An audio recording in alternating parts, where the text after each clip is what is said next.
ಲಿಂಗಾಯತ ಸಮಾಜ ಬಿಟ್ರೆ ಅತಿ ಹೆಚ್ಚು ಮಠಾಧಿಪತಿಗಳನ್ನ ಪೀಠಾಧಿಪತಿಗಳನ್ನ ಇಟ್ಕೊಂಡಿರೋ ಸಮಾಜ ಯಾವ್ದಾದ್ರೂ ಈ ದೇಶದಲ್ಲಿ ಇದೆ ಅಂತ ಹೇಳಿದ್ರೆ ಅದು ವಿಶ್ವಕರ್ಮ ಸಮಾಜ. ನಮ್ಮ ಮಠದಲ್ಲಿ, ನಮ್ಮ ಸಮಾಜದಲ್ಲಿ 87 ಜನ ಮಠಾಧಿಪತಿಗಳಿದ್ದೀವಿ. 87 ಜನ.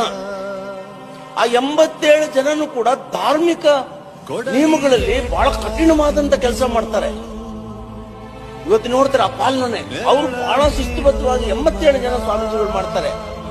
ನಾನು ನಿಮ್ಗೆ ಎಷ್ಟು ನೋವಾಗುತ್ತೆ ಯೋಚನೆ ಮಾಡಿ, ನಾನು ಕಲ್ಪನೆ ಮಾಡ್ಕೋತೀನಿ ನಿಮ್ಗೆಲ್ಲ ಎಷ್ಟು ನೋವಾಗ್ಬೋದು ಅಂತ. ಆ ಸ್ವಾಮೀಜಿಗಳನ್ನ ಒಂದು ದಿನಾನೂ ಕೂಡ ಒಂದು ಕಾರ್ಯಕ್ರಮದಲ್ಲಿ ಯಾರು ಕರೆಯೋದು, ಒಂದು ದಿನವೂ ಕರೆಯೋದಿಲ್ಲ ಅವರು. ಹಂಪೆಯಲ್ಲಿ ನಡೆಯುವಂತ ಹಂಪೆ ಉತ್ಸವದಲ್ಲೂ ಕೂಡ ನಮ್ಮ ಸಮಾಜದ ಮಠಾಧಿಪತಿಗಳನ್ನು ಕರೆಯೋದಿಲ್ಲ.